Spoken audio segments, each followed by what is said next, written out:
Gente, sem mais delongas, pedir que você abra a sua Bíblia em Atos capítulo 1.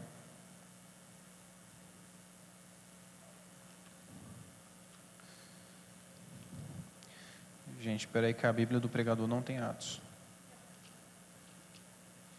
Encontrei. Vou pedir para projetar aqui, se possível, na versão King James atualizada. Tem crente aí embaixo ou não? Amém? Gente, vou repetir o que eu falei hoje pela manhã, antes de começar a palavra, né? Deus tem falado bastante comigo sobre simplicidade. É a palavra que Deus tem tocado muito no meu coração. E hoje, vou repetir exatamente o que eu falei. Eu não vou tirar nenhum coelho da cartola para vocês agora à noite. O que eu vou trazer para vocês é uma mensagem completamente e somente feijão com arroz. Só. Por quê? Porque o Evangelho tem que ser simples e puro, como ele foi apresentado a gente. Então, eu não vou trazer nada de novo. Tudo que eu vou trazer é uma mensagem velha, mas tão maravilhosa quanto. Amém? Desconfie de quem fala, eu tenho uma nova revelação do Evangelho. Desconfia desse cara. Certo? Gente, o tema da minha mensagem é testemunhas da memória. E sobre isso, exatamente sobre isso que eu queria falar com vocês hoje. Memória. E a importância que ela tem na vida de um cristão. A gente conversou um pouco, né, de manhã aqui do lado. E fica evidente que, gente, memória é até mesmo uma questão de sobrevivência para a nossa vida. Então, o tema da minha mensagem é testemunhas da memória. Não estranhe o título. Quero te provar que faz um sentido muito profundo. Amém, gente? Mas vamos para o texto? Atos capítulo 1, versículo 1, diz o seguinte: Em meu primeiro livro, caro Teófilo, escrevi a respeito de tudo o que Jesus começou a realizar e a ensinar. Aqui é Lucas falando sobre o seu evangelho. Até o dia em que foi elevado aos céus, logo após haver entregue os seus mandamentos por intermédio do Espírito Santo. Os apóstolos que haviam escolhido, depois do seu martírio, Jesus apresentou a eles e deu-lhes muitas provas incontestáveis da sua ressurreição, aparecendo-lhes por um período de 40 dias seguidos e ensinando-lhes acerca do reino de Deus. Certa ocasião, enquanto ceava com eles, ordenou-lhes que não se ausentassem de Jerusalém, mas que aguardassem a promessa do Pai, a qual salientou ele: de mim ouvistes, porquanto João de fato batizou com água, entretanto, dentro de poucos dias, vós sereis batizados com o Espírito Santo. Então, os que se haviam reunido lhe consultaram: Senhor, será este o tempo em que restaurarás o reino de Israel? Ele lhes afirmou: não vos compete saber as épocas ou as datas que o Pai estabeleceu por sua exclusiva autoridade. Contudo, recebereis poder quando o Espírito Santo descer sobre vós, e sereis minhas testemunhas, tanto em Jerusalém, como em toda a Judeia e Samaria, até os confins da terra. Tendo dito essas palavras, Jesus foi elevado, algumas Bíblias está assunto, ele foi elevado às alturas, enquanto eles o contemplavam, até que uma nuvem o encobriu da vista deles. Gente, o que acontece nesse contexto aqui? Jesus, ele é sacrificado, só que ele ressurge, e ele fica nada mais, nada menos que 40 dias, andando entre os discípulos, ceando com eles, lhe passando novos ensinamentos, 40 dias. Então você consegue entender por que 12 homens entregaram as suas vidas até o fim, por conta de uma mensagem. Eles viram algo que realmente aconteceu. Jesus falou: eu vou ser morto, vou ser crucificado, mas ao terceiro dia o Filho do Homem se levantará mais uma vez. Ele falou isso e de fato aconteceu. Então você entende o peso disso, certo? Ninguém morre por uma mentira. Ninguém morre por uma mentira.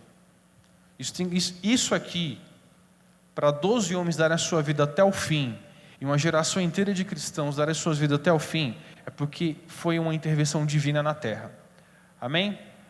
Então Jesus, ele anda com os discípulos, caminha com eles, e ele dá uma seguinte ordem: presta atenção, fiquem em Jerusalém, não saiam de Jerusalém até que se complete o dia de Pentecostes. Completando-se o dia de Pentecostes, sereis revestidos de poder. Fechou, os discípulos? Fechou. E agora? E agora tchau. Eles vão para o céu.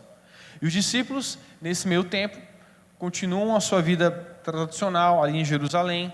É escolhido um novo discípulo, passa-se um certo tempo e então vem um dos capítulos mais famosos da Bíblia, que é tema de canção, tema de conferência, tema de um monte de coisa, até de polêmica teológica, mas não vamos entrar aqui em detalhe, certo? Que é o famosíssimo Atos 2. Pedi para projetar para a gente aqui, olha o que fala Atos 2. Atos 2, versículo 1. Em meu primeiro livro, Atos 2.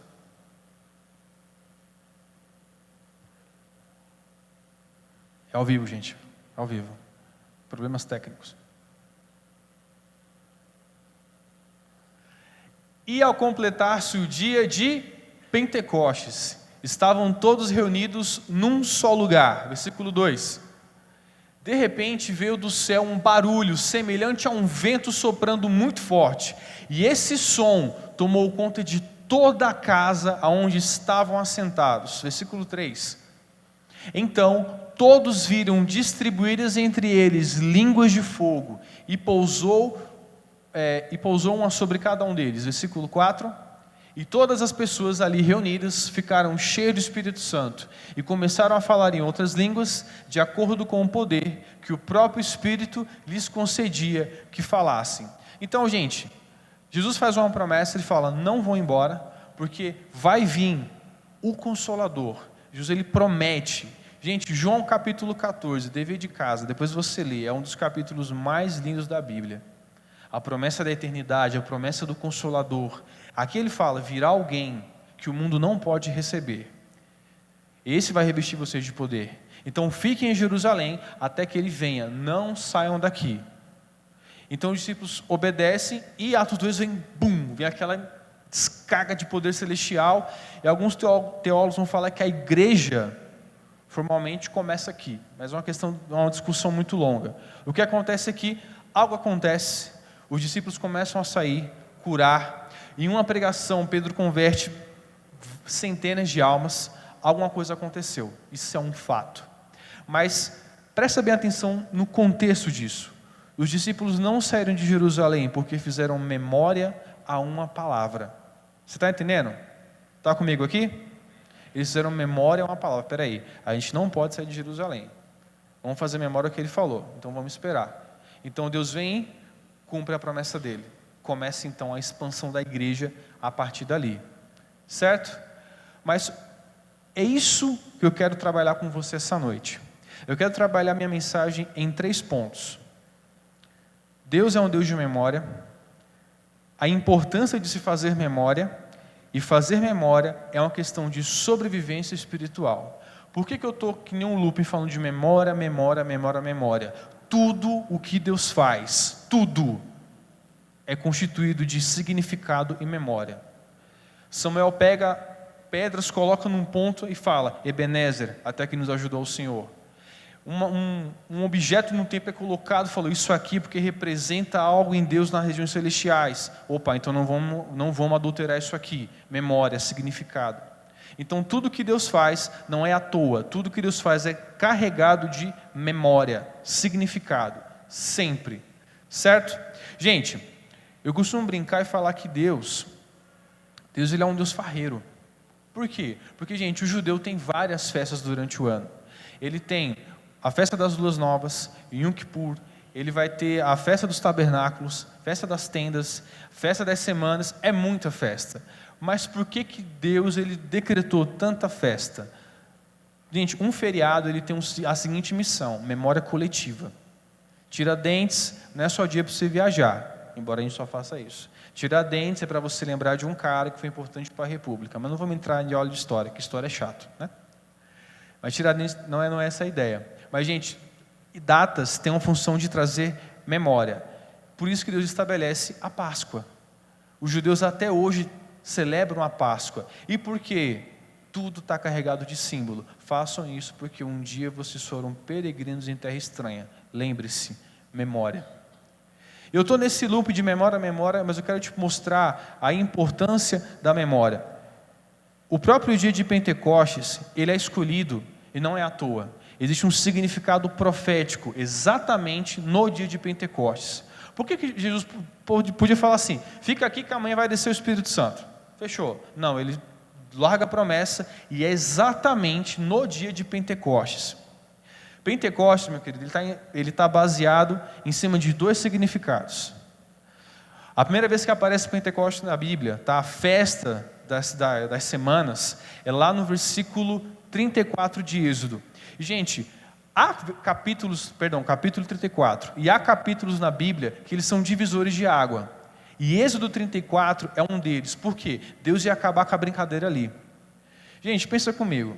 Deus vai lá, faz uma promessa, resgata um povo de uma região, que era o Egito, lança 10 pragas para que os opressores larguem o povo dele, ele abre o mar, passa um a pé enxuto, faz descer maná do céu, a roupa não se desgasta, e mesmo assim, eles têm uma crise de identidade com o seu próprio Deus. Eles não conseguem ver, não conseguem tocar, e falam, a gente precisa ter alguma coisa palpável. Arão, pelo amor de Deus, faz alguma coisa. Meu Deus, pega tudo que você tem de ouro, derrete e me dá. Ele vai, levanta um bezerro e fala, esse aqui é o seu Deus. Porque eles queriam ver, queriam tocar. E Deus, ele transcende esse conceito. Eles não largaram essa mentalidade pagã de escravo. E a gente sabe que Moisés, nesse momento, ele não está ali. Moisés, ele está no topo do monte, fazendo download da nuvem, no seu tablet, que nós chamamos de Tábua dos 10 Mandamentos. E ali, ele desce até o povo para trazer os mandamentos de Deus. E quando ele vê aquele carnaval, ele fica muito doido. O cara mais manso na Bíblia fica biruta. Ele quebra as tábuas, ele pune o povo, acontece até mesmo mortes punitivas nesse dia, e Deus fala, eu não vou mais seguir com a minha promessa. Não dá. Vocês são um povo difícil. E Moisés se coloca diante de Deus, entre Deus e o povo. E isso eu acho uma marca interessante de um líder. Ele fala assim, Deus, me risca do teu livro, risca o meu nome do teu livro, mas não tira esse povo. E Deus fala, não, Moisés, eu vou fazer você grande. O seu nome vai ser grandioso, mas esse povo eu vou deixar para lá. E Moisés fala, não, se você não subir conosco, ele coloca a cara, a tapa, mas no benefício coloca todo mundo junto. Se você não for conosco, não me faça subir daqui. Isso é uma característica de um líder muito forte. E Moisés, ele intercede pelo povo, se coloca na brecha, e ali a ira de Deus é aplacada, entre muitas aspas, tá? Gente, parece que Deus, ele muda de opinião quando Moisés está intercedendo, mas na verdade Deus, ele testa o caráter de Moisés ali. Porque, gente, como é que alguém onisciente de repente muda de ideia? Não condiz.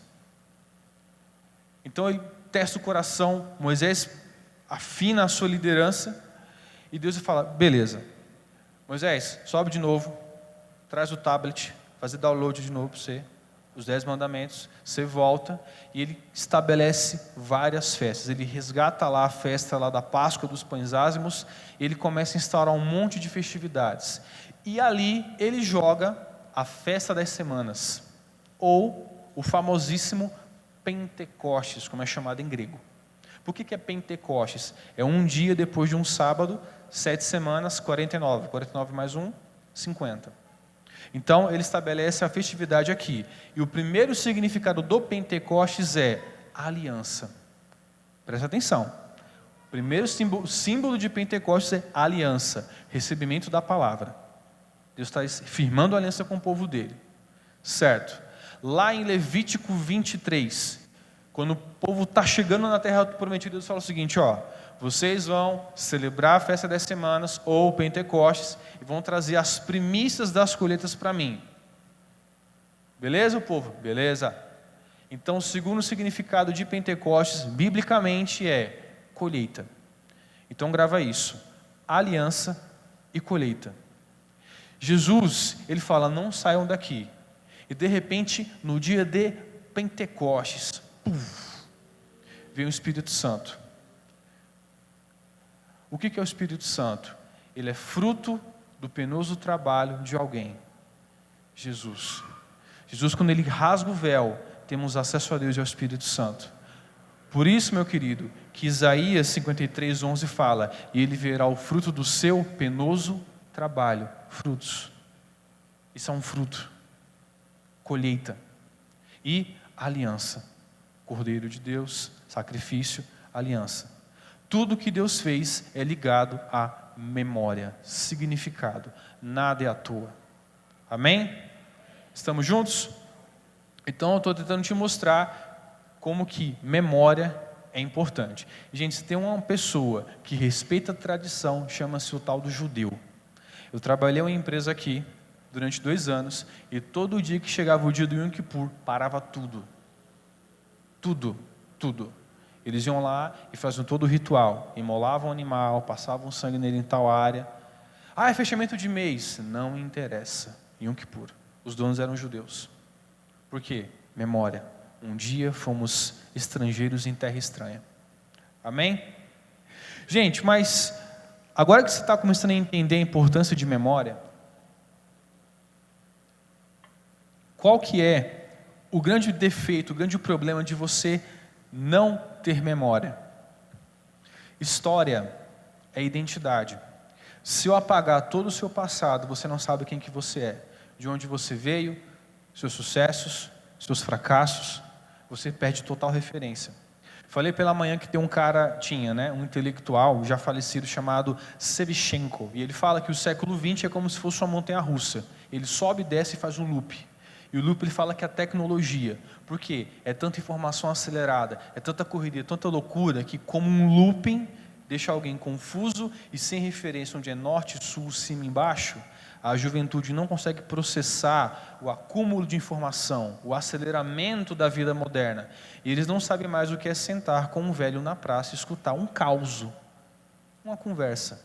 Eles perdem totalmente a referência de memória. Gente, eu amo ouvir caos de velho. Amo, adoro, cara, adoro. Eu sei que é tudo mentira, mas eu gosto de ouvir. Eu amo ouvir. Minha esposa é colecionadora de caos. Ela senta com qualquer. Ela fala, eu adoro velho. Você senta só para trocar ideia com o Zé lá em Puiuna. Mas porque, gente, quando eu rompo com o meu passado, eu perco a minha identidade. E sofremos um caso sério no Brasil. Os nossos patrimônios, nossos símbolos históricos são depredados.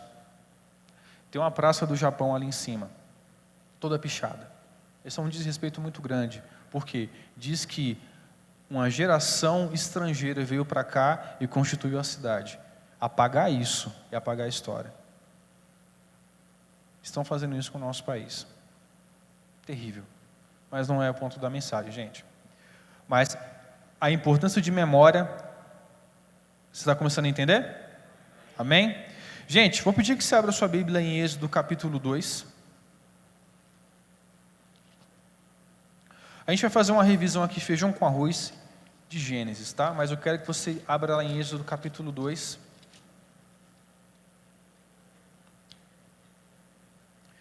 Enquanto você abre, eu vou dando continuidade no sermão.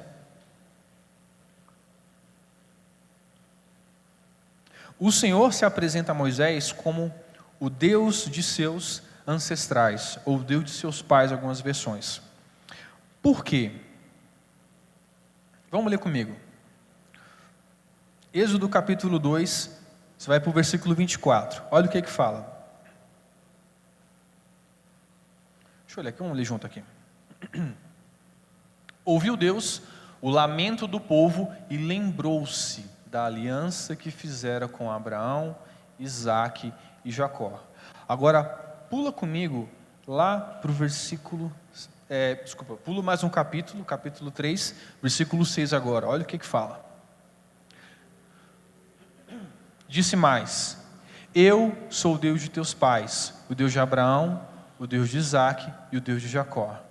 Então Moisés cobriu o rosto, porquanto temia olhar para Deus. Isso aqui tem um peso gigantesco. Eu vou te mostrar o pano de fundo que está por trás dessa frase. Esse versículo aqui, ele é de explodir a cabeça de um cristão. Por quê? Não precisa abrir. Lá em Gênesis capítulo 12, Deus encontra um camarada chamado Abrão. E fala: Abrão, sai da tua terra, sai da tua parentela. Mas eu vou para onde? Só sai. Vaza, some. Eu vou fazer de você uma grande nação. e Abraão obedece. Abraão obedece e vai embora, certo? Já se perguntou por que Abraão é o pai da fé? Se ele nunca fez milagre? Ele obedeceu, sempre.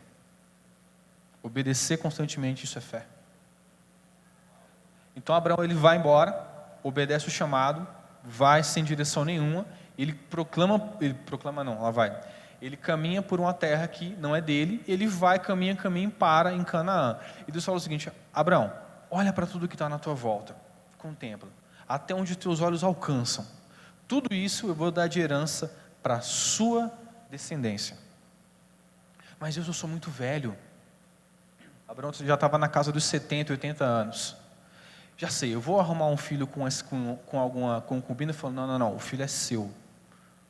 Abraão tenta dar um jeito, dá errado, mas Deus, sempre fiel, cumpre a promessa. Abraão vai lá para o Egito, dá um rolê, volta para Canaã. Então nasce o filho da promessa, Isaac.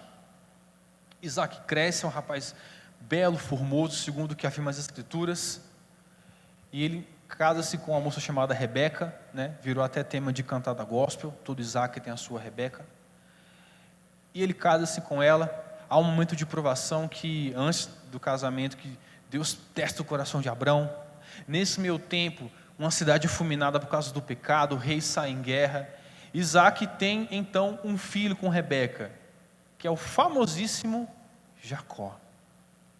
Jacó, ele sai da terra dele, ele encontra uma mulher distante, vai para a casa do tio dele, casa-se com a prima dele, que é Raquel e Lia, e ele prospera, se torna um grande homem, volta para a terra dele, e acontece o tema de um dos maiores corinhos de fogo da história da igreja: Jacó segura o anjo. Ele luta com o anjo, e o anjo só faz isso na coxa dele. Puf! Nós entendemos que aquele anjo ali era uma manifestação do próprio Deus. Então Jacó, ele volta para a terra dele, prospera, tem 12 filhos que serão as 12 tribos de Israel. E o caçula, o mais bonitinho, o mais amado, José. Os irmãos, por inveja, vendem José. E José vai para o Egito, e pela graça de Deus, ele vai de prisioneiro a governador. Imagina você ter na sua família uma história dessa. Um tio seu que foi escravo e governador. Um avô seu que lutou com um anjo e sobreviveu. Imagina, eu fico fritando na minha cabeça. Jacó bem velho, os netos em volta, falou: vovô, por que você manca? Ele falou: filhão, fui tocado pela glória. Tive um encontro com a glória. E nunca mais fui o mesmo. Eu falei pela manhã, eu tenho um bisavô, né, foi falecido, que ele é veterano de guerra, hoje eu me acho muito. Imagina ter alguém na minha família que lutou com um anjo. Mas todo mundo tem um parente que é mentiroso, isso é um fato. Então imagina você ter essa coleção de histórias na sua família. Cara, eu me sentiria, uau, meu avô lutou com um anjo. Meu avô é o personagem daquele corinho maravilhoso. Só que, quando você chega em Êxodo, de repente acontece alguma coisa. Puf, passa uma faca. Vem uma geração de faraós que não conhece José, não sabem que ele salvou uma geração inteira de fome, e começam a oprimir o povo hebreu. Começam a oprimir, e aos poucos a história vai sendo apagada, suprimida, sufocada, apagada, até um ponto que começa um infanticídio gigantesco, para poder aplacar os judeus, o crescimento deles. E um moleque escapa disso, Moisés. Eu falei para os adolescentes, semana passada eu preguei um trecho para eles, essa mensagem, falei: Deus é o ser com mais senso de humor que existe em toda a existência. O diabo queria matar Moisés, por intermédio do faraó. Deus pega Moisés e coloca na casa do faraó, e fala: vai criar um menino. Deus tem muito senso de humor, muito. Mas um diabo, cadê o Moisés? Cadê Moisés? O Moisés aqui, debaixo do nariz dele. Aqui, trouxa, estou aqui, ó. E criou o moleque. Mas Moisés comete um crime. Ele mata um egípcio para defender um hebreu. Só que, por conta disso, ele é marcado de morte, então ele chispa, cai fora e vai para o deserto. E no deserto, ele casa lá, ele muda de vida, não some. Ele está pastoreando animais no deserto e de repente ele contempla uma teofania. É uma manifestação de Deus em algum elemento natural, um tornado, um fogo, num caso, uma sarça que ardia.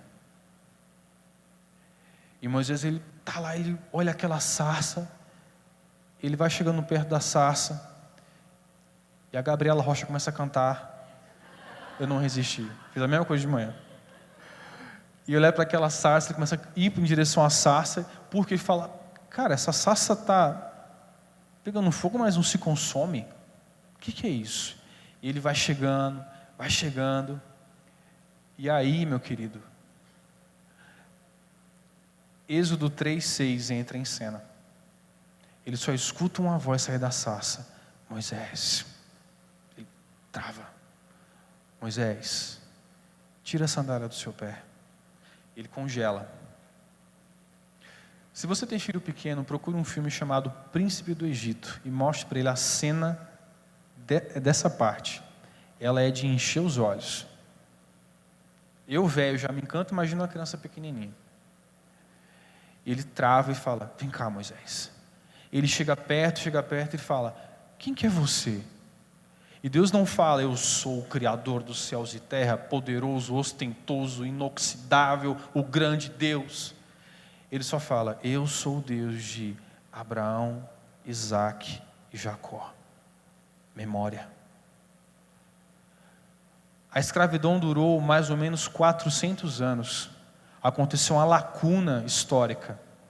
Uma identidade havia se perdido. Então Deus, ele para Moisés, antes de enviar, ele faz um resgate de memória de quem que ele era. Deixa eu te contar uma coisa. Ele começa. Você tem ideia como é profundo? Deus revelou para Moisés como é que o mundo é criado. Gênesis é a autoria dele. Imagina as visões que ele teve. Isso é eu falando já. Memória. Por quê, meu querido? Memória é identidade. Então, Moisés, ele é apresentado a quem que era a geração dele, quem que eram os pais dele. Ele fala, eu sou o Deus dos seus pais. E Moisés, ele conhece o Deus dos pais dele. E de repente, esse cara é enviado para o Egito. A gente conhece toda a história. E esse cara que não conhecia quem Deus era, lá em Êxodo 33:11, fala que ele falava com Deus face a face, como se fala a um amigo. Ele começa a conhecer o Deus dos pais dele. Eu vou aproveitar, vou fazer a mesma coisa que eu fiz de manhã. E vou abrir um parênteses bem grande. Abrir um subitem na mensagem agora. Queria fazer um alerta para os filhos e um alerta para os pais, tá? Primeiro para os filhos, jovens, que eu estou mais acostumado a lidar, depois para os pais. Jovens, prestem bem atenção. Prestem muito bem atenção no que eu vou falar, tá? O Deus dos seus pais não é o seu Deus. Vou repetir, senão já que eu falei outra coisa. O Deus dos seus pais não é o seu Deus, a não ser que você conheça Ele. Ninguém conhece Deus por osmose. Você tem que dar um passo e conhecer Deus por conta própria. Para onde é que eu vou? Para o YouTube.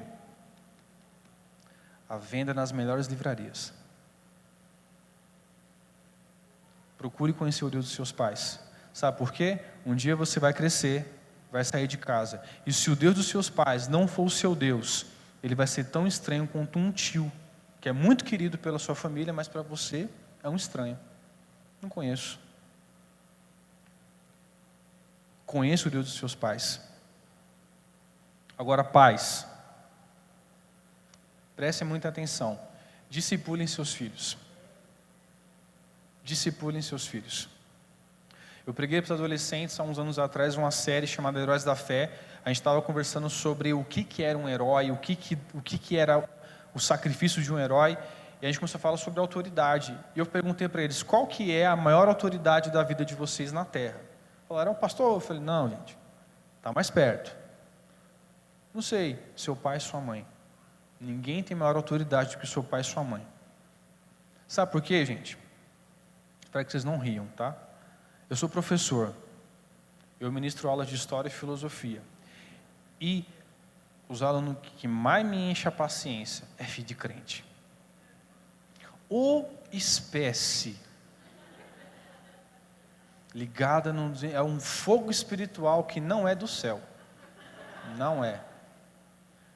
Ou espécie.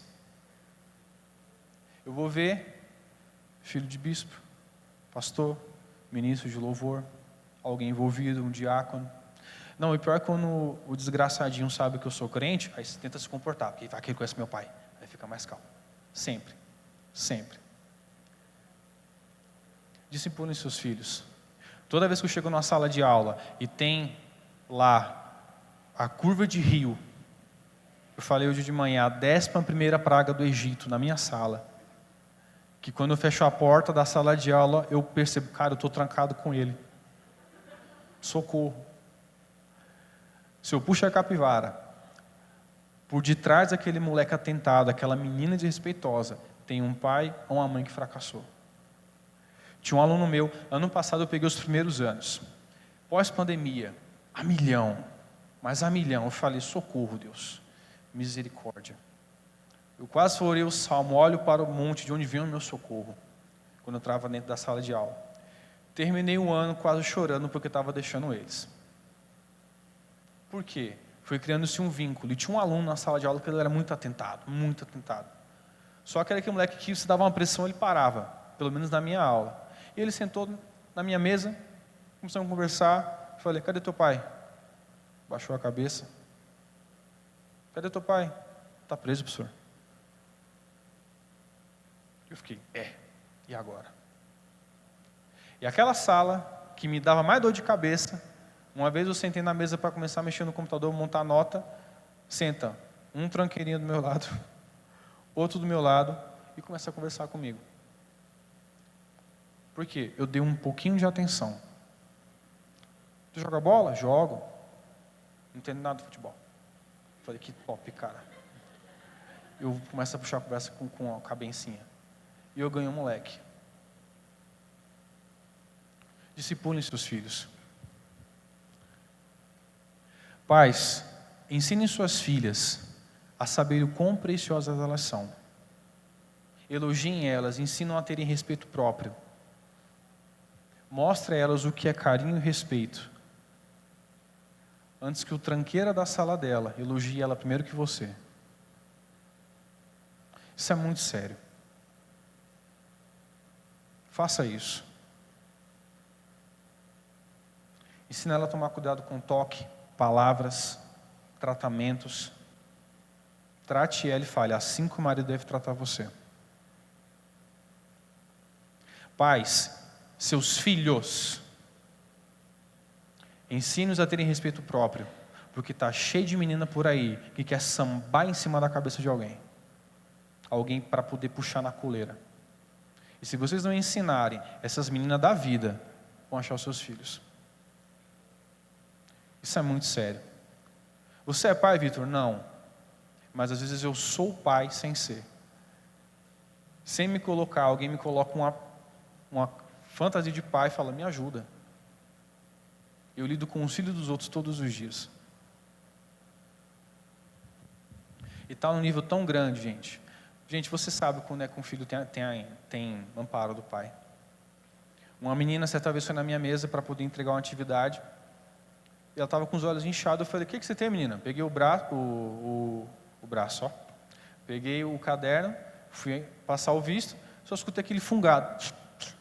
Olhei, o que foi? Eu não sei, professor. Eu não ia abraçar a menina, porque eu estava em uma sala de aula. É menor, eu sou homem, dá um B.O. gigantesco. Eu falei, cara, o toque errado, na hora errada, desperta um sentimento errado. Eu só fiz assim, filha, volta para sua mesa. Não pude fazer nada. Depois eu soube que o pai dela, quando ela tem crise de ansiedade, liga para ela e acalma ela. Falei, uau, tem pai. Nessa mesma sala tinha um outro pivete, gigante, bobão de tudo. Bobão de tudo, até ria que nem um tonto. Dava medo, mas duas palavras você via que era bobão. Mas quando ele tinha crise de ansiedade, o pai dele jogava um joguinho, um multiplayer com ele. E ali, ele mandava mensagem: filhão, tá bem? Pai te ama, tamo junto. Ele acalmava. Você sabe quando um filho tem pai na sala de aula. Por que eu estou falando isso, tá? Às vezes você está trazendo seu filho para cá, e o seu Deus não é o Deus dele. A mesma mensagem que eu estou pregando para você, óbvio, com palavras diferentes, eu preguei para os adolescentes semana passada. Falei: conheço o Deus dos seus pais. A responsabilidade é sua, não deles. Seus pais estarem aqui, não quer dizer que vocês estão salvos. Falei isso para eles. Seus pais estarem aqui, não quer dizer que vocês estão salvos. E o que eles fizeram? Me olharam com aquela cara de pastel. Certo? Adolescente é eu amo adolescentes. Eu amo de coração, né? Ai, ai. Vocês viram o que é jovem, né, gente? Subir aqui, não tem nem respeito pelo culto, começar a gritar quando eu subir aqui dentro. Essa é a minha célula. A gangue.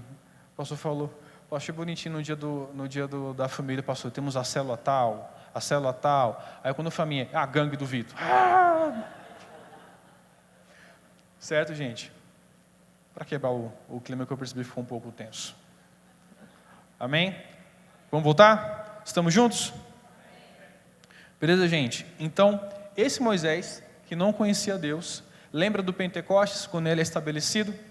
Esse Moisés, naquele rolê do Pentecostes, que Deus ele vai falar: não aguento mais vocês. Esse Moisés é o cara que fica entre Deus, o Deus, e a sua nação. Fala: Deus, espera aí, Deus. Vamos trocar ideia. Calma. Deus, respira, Deus. Respira, Deus.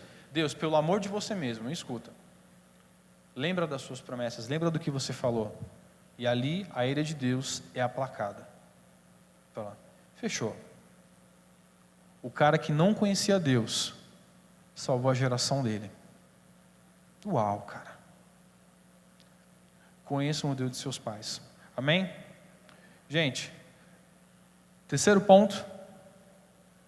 Fazer memória é uma questão de sobrevivência. Vou pedir que você abra a sua Bíblia em Salmos 77. Deixa no gatilho aí.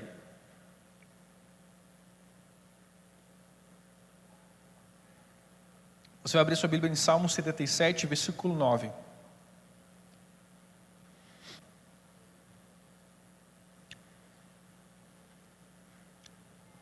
Enquanto você abre, deixa eu te contar uma coisa, caso alguém não te falou aí fora, tá? Você é crente, certo? O dia mal ainda é seu.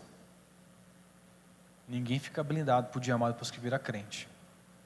O sol nasce sobre justos e injustos. A tempestade vem sobre a casa na rocha e a casa na areia. Vem sobre as duas. Mas a diferença é como cada um se comporta perante ela.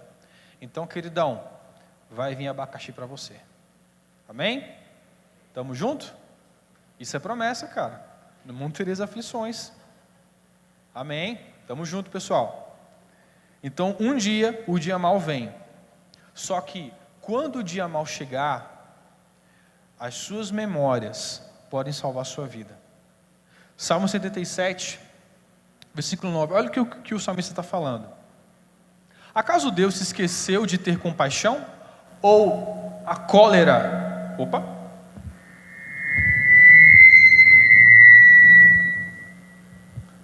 Voz de trovão. Ei, som. Acaso Deus se esqueceu de ter compaixão? Ou a cólera?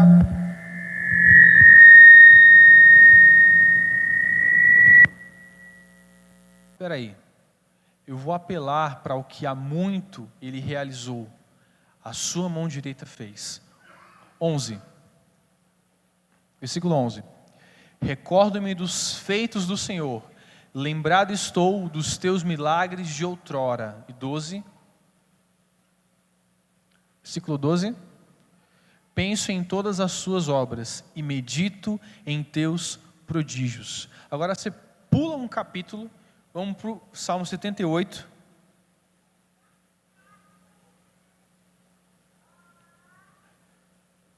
Versículo 3 e 4. Salmo 78, 3 e 4. O que ouvimos e aprendemos, e o que os pais nos contaram, 4.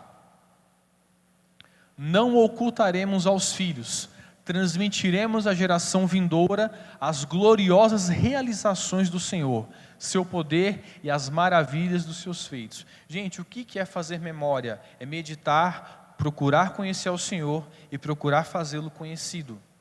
Gente, o judeu ele tem isso na raiz dele. Eu vou ensinar para os meus filhos o que eu sei do meu Deus. É a ordenança do Pentateuco. Ensine os seus filhos. Por quê? Para não se perder no tempo.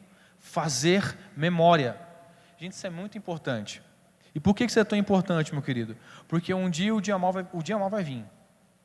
Mas, às vezes, o que você viveu em Deus vai salvar a sua vida. Fazer memória nos dá orientação. Apocalipse 2, João está escrevendo para a igreja de Éfeso. Ele começa a falar uma série de informações. Ele diz assim: você é aprovado, coloca à prova aqueles que se dizem apóstolos e não são. Você prova a igreja, prova aqueles que dizem ser profetas e não são. Então filé, checklist em dia. Tenho, porém, contra ti, que abandonastes o teu primeiro amor. Qual que é a receita? Lembra-te de onde caístes.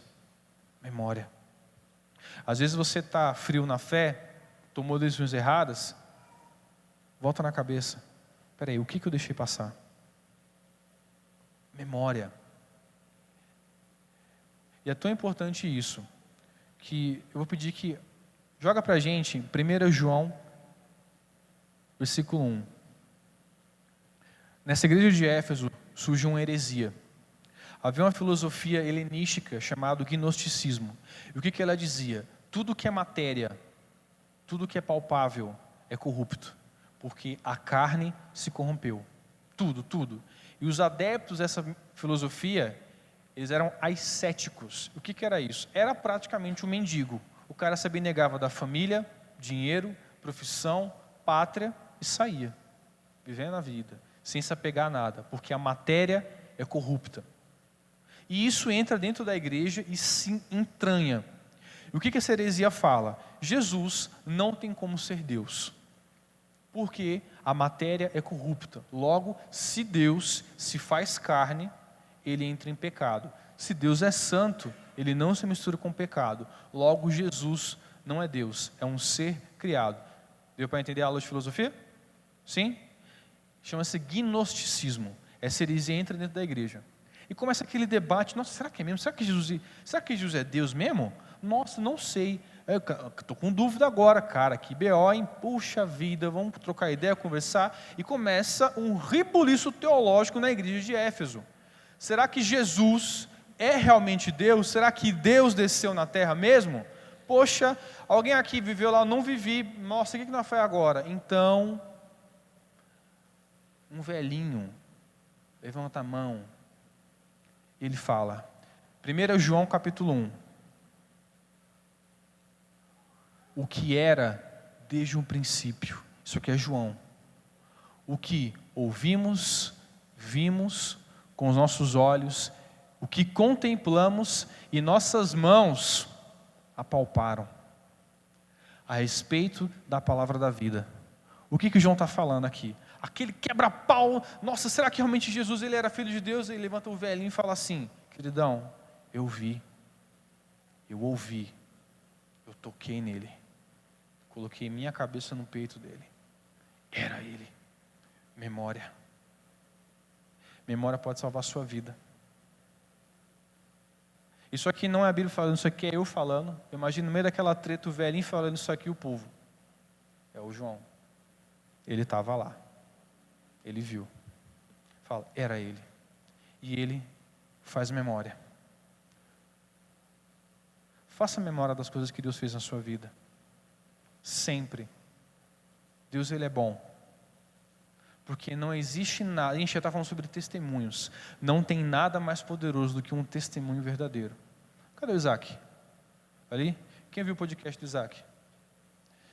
Tem até um recorte que eu achei muito, muito bacana. Ele falou, depois que Deus me encontrou, terminei meus estudos, marquei meu casamento e mudou. O Isaac mudou, sim ou não? Se aparece um ateu, um agnóstico, um relativista e fala assim, nossa, a religião não muda ninguém, o cristianismo é falso. Fala, olha para o Isaac, irmão. Eu testemunhei uma transformação. Ele pode falar, Deus mudou minha vida. muitas vezes eu não me desviei por conta de memórias. Eu vim para cá, vai fazer 10 anos que eu moro em Extrema. Vim para cá recém feito 18 anos, um menino, bobão de tudo. Ainda sou um pouco. Cheguei aqui, só os meus pais, não conhecia absolutamente ninguém. E fui tentando achar um local, me localizar. E, gente, eu sou difícil de fazer relação, eu sou difícil de puxar assunto. O meu gatilho social é a minha esposa, que ela conversa com qualquer pessoa. Se ela achar com estátua, alguém ela começa a falar com a estátua, até se tocar que não é um ser humano. Eu não consigo puxar assunto com a pessoa. Eu chego assim e falo, nossa moço, tá... Se a pessoa falar assim, tá quente, né? Falo, tá. Morreu. Morre ali. Então eu falei, cara, como é que... Eu não conheço ninguém, eu sou difícil de gerar aquele gancho social com as pessoas. Só que a duras e duras eu fui indo e foi um tempo muito difícil na minha vida de adaptação. E espiritual também. E depois fui fazer faculdade, e chegou numa época da minha vida que eu quase pulei fora do barco. Eu era pessimamente pastoreado, estava em um relacionamento extremamente debilitado, estava fazendo faculdade de História, tentando não ser doutrinado pelos meus amigos e dos meus professores. Mas o que não te fez você pular para trás, Vitor? Primeiro, eu tinha bons amigos. Procure bons amigos. Amigos meus no Nordeste. No Nordeste, eu mandava mensagem, trocava ideia, aquilo me fortalecia. Eu me lembrava das coisas que eu vivi, com 13, 14, 15 anos. Não estou me gabando aqui, mas de momentos que eu cheguei no meu quarto e de repente eu fiquei 2 horas e meia seguidas em oração, porque, cara, Deus me visitou. Eu nunca vou me esquecer, o ano era 2009, eu tinha 14 anos de idade, chegado de um retiro, eu peguei um violão velho, mais velho que eu tinha, as cordas de nylon, e eu comecei a cantar uma música bem antiga, de um cara chamado Keith Green. Senhor, formoso és, tua graça eu quero ver. Eu comecei a tocar essa música desafinado que nem uma taquara rachada, tocando mal, mas num quartinho, era madrugada de um sábado, mas de repente, eu senti que o quarto se encheu. Eu não precisei falar, Deus eu te amo, apenas me veio a convicção, Ele me ama e Ele sabe que eu amo. Essa experiência nunca saiu do meu coração. E às vezes quando eu ia me desviar, sentia, Deus me levava para aquele quarto de novo. Sai não, filho. Não sei porque veio na memória um testemunho que eu vi numa conferência de um rapaz que ele foi trabalhar para um judeu na Colômbia. E o judeu enriqueceu vendendo batatas na Colômbia, o país onde mais se lucra com cocaína. Ele enriqueceu vendendo batatas, coisa de judeu. Enriqueceu. E ele estava lá, começou a trabalhar com esse judeu ficou velhinho e colocou esse moleque para trabalhar com ele. Ele era engraxate, ele começou a engraxar o sapato do judeu. Ele demonstrou muita responsabilidade, ele era um cristão piedoso, o menininho. Ele cresceu, assumiu os negócios do judeu, tocou para frente, virou um homem com dinheiro, poder, mas que abençoava sempre a igreja. E todas as vezes que ele sentia que estava desviando, ele ia para um quartinho. Eu estou tentando não chorar, eu estou muito chorão ultimamente, gente. Muito chorão. É o que eu falei, Deus não me deixa pregar sem lágrimas. Infelizmente ele ouviu. Ele colocava um avental, pegava um sapato e começava. Ele dizia, Deus, não me deixe esquecer de onde eu vim. Memória. Se um dia bater a fresa no teu peito, lembra o que Deus fez na sua vida. Ele tem sido bom. Cantamos uma canção do Márcio Nascimento. Eu era pobre e perdido. Quem estava nesse domingo aqui, de manhã? Eu cheguei em casa, comecei a fazer uma comida. Um ovo com pão. E Deus me ministrou fazendo ovo com pão. E eu olhei, cara, olha a minha casa. Eu estou bem. Faz 15 anos que eu sigo Deus e parece que agora eu estou te conhecendo de verdade. Eu era pobre e perdido, mas você nunca me deixou sair do caminho. Eu me lembro de tudo que Ele fez na minha vida. Faça memória. Eu garanto que você tem alguma coisa para lembrar. Preste atenção, se memória não fosse importante, não seria uma das missões do Espírito Santo. João 14, 26. Ele vos fará lembrar de tudo que eu falei. Memória. Lembre-se. Jesus, ele fala, eis o meu corpo e meu sangue, fazer isso de mim, até que eu venha. Me lembrar aonde o caminho estreito vai me levar, é o que me faz encarar a porta estreita. Preste atenção. Me lembrar aonde o caminho estreito vai me levar, me faz encarar a porta estreita. Eu estou seguindo um cordeiro, cara. Você também está? Amém? Fica de pé.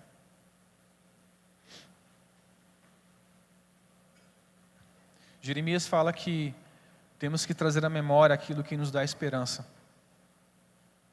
Então, todas as vezes que você se sentir fraco, cara, corra para o maior acúmulo de memória que você tem de Deus, aqui. Faça memória das suas experiências com o Senhor. O pastor falou sobre você puxar até mesmo canções. Porque nós somos seres emocionais. Canções despertam memórias, gatilhos que a gente precisa. Não é tentar manipular o corpo, a mente. Faça memória. Lembre-se que Deus tem sido bom na sua vida. Ele é bom em todo o tempo. Sempre bom. Amém? Vamos orar? Espírito Santo, muito obrigado, Pai, porque você tem sido bom. Você é bom em todo instante, em todo momento. E Jesus, assim como você pediu para os discípulos permanecerem em Jerusalém, e eles fizeram memória da sua palavra, queremos fazer memória essa noite, de que um dia você vai voltar, vai buscar a sua igreja, e que nós vemos Deus estar firmados nas memórias das suas promessas, porque você vem, Senhor, o Cordeiro vem, e que nós vamos estar aqui com o nosso coração aquecido, e com a nossa candeia transbordante de óleo, Senhor. Não é mais 11 horas, é quase meia-noite, mas nós estamos despertos na escuridão, Senhor. Em nome de Jesus, nós te celebramos para essa noite, te louvamos e muito obrigado pela tua graça, Pai. Amém? Você pode render sua melhor